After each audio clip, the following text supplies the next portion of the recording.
വാർത്താ സമ്മേളനത്തിനിടെ ഇറങ്ങിപ്പോയി കേരള സർവകലാശാല vice chancellor Mohanan Kunnummal. Senate ഹാളിൽ കാവിക്കൊടി ഏന്തിയ ഭാരതാംബയുടെ ചിത്രം വെച്ചതിൽ പ്രശ്നമില്ലേ എന്ന ചോദ്യത്തോടാണ് പ്രകോപിതനായി VC ഇറങ്ങിപ്പോയത്. നടത്തുന്ന സ്ഥലത്ത് ചെഗുവരയുടെ അല്ല പടം വെക്കേണ്ട, ചെഗുവരയുടേതോ സവർക്കറുടെയോ ആരുടെയും പടം വെക്കേണ്ട. അവിടെ മുമ്പ് പഠിപ്പിച്ചിരുന്ന അവിടെ ONV ഗ്രൂപ്പിന്റെ പടം വെക്കായിരുന്നു. അവിടെ ONV ഗ്രൂപ്പിന്റെ പടം വെക്കായിരുന്നു.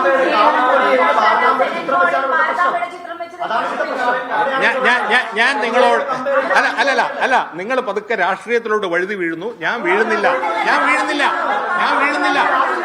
നിങ്ങൾ രാഷ്ട്രീയത്തിലോട്ട് വഴുതി വീഴുന്നു. I am not ready. Thank you. Vijin Vayanthode ചേർന്നുണ്ട് വിശദാംശങ്ങൾ നൽകാനായി. വിജിൻ, 2 ആഴ്ചയിലധികമായി സർവകലാശാലയിൽ എത്താത്തതിന്റെ കാരണം എന്താണെന്ന് വ്യക്തമായി അദ്ദേഹം മാധ്യമങ്ങളോട് സംസാരിച്ചു. പക്ഷേ ഭാരതാംബയുമായി ബന്ധപ്പെട്ട ചോദ്യങ്ങൾക്ക് മാത്രം അദ്ദേഹം പ്രതികരിച്ചില്ല. എന്താണ് മാധ്യമപ്രവർത്തകർ ചോദിച്ചത്?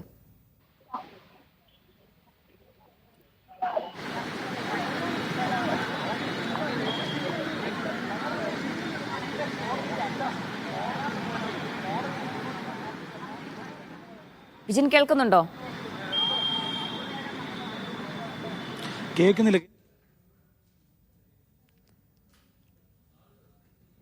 കേരള സർവകലാശാല VC മോഹനൻ കുന്നുമ്മലാണ് അല്പസമയം മുമ്പ് മാധ്യമങ്ങളോട് സംസാരിച്ചിരുന്നു. കേരള സർവകലാശാലയിൽ ഇത്രയും ദിവസം വരാത്തതിന്റെ കാരണം എന്താണെന്ന് അദ്ദേഹം വ്യക്തമായി മാധ്യമങ്ങളോട് മറുപടി നൽകുകയും ചെയ്തിരുന്നു. പക്ഷേ ഭാരതാംബയുടെ കാവിക്കൊടിയേന്തിയ ഭാരതാംബ വിഷയത്തിൽ മാധ്യമപ്രവർത്തകർ ചോദിച്ച ചില ചോദ്യങ്ങളോട് അദ്ദേഹം പ്രകോപിതനായി വാർത്താ സമ്മേളനത്തിൽ നിന്ന് ഇറങ്ങിപ്പോവുകയായിരുന്നു. അതിന്റെ ദൃശ്യങ്ങളാണ് ഇപ്പോൾ പ്രേക്ഷകർ കണ്ടത്. വിജിൻ വായാന്തോട് ചേരുന്നുണ്ട്. വിജിൻ, എന്തായിരുന്നു മാധ്യമപ്രവർത്തകർ ചോദിച്ചത്? ജീന, ഇക്കാര്യത്തിൽ 20 ദിവസത്തിന് ശേഷമാണ് വൈസ് ചാൻസലർ മോഹനൻ കുന്നുമ്മൽ കേരള സർവകലാശാലയിലേക്ക് എത്തിയത്. അല്പസമയം മുമ്പ് മാധ്യമപ്രവർത്തകരെ അകത്തേക്ക് വിളിക്കുകയായിരുന്നു. അദ്ദേഹം വ്യക്തമാക്കിയത് ഇത്രയും ദിവസമായി കേരള സർവകലാശാലയിൽ നടക്കുന്ന കാര്യങ്ങളിൽ ശ്രദ്ധ വയ്ക്കുകയും അത് വാർത്തയായി റിപ്പോർട്ട് ചെയ്യുകയും ഒക്കെ ചെയ്തതിൽ മാധ്യമപ്രവർത്തകർക്ക് ആദ്യം തന്നെ നന്ദി രേഖപ്പെടുത്തിയായിരുന്നു തുടക്കം. തന്റെ മുന്നിലെത്തിയ ഡിഗ്രി സർട്ടിഫിക്കറ്റിൽ 1838 ഫയലുകൾ താൻ ഒപ്പിട്ടിട്ടുണ്ട്. മറ്റ് PhD ഉൾപ്പെടെയുള്ളവയുടെ ഫയലുകളും ഒപ്പിട്ടു. തനിക്കിങ്ങോട്ട് വരാൻ കഴിയാതിരുന്നതിന് പ്രധാന കാരണം അക്രമമായിരുന്നു.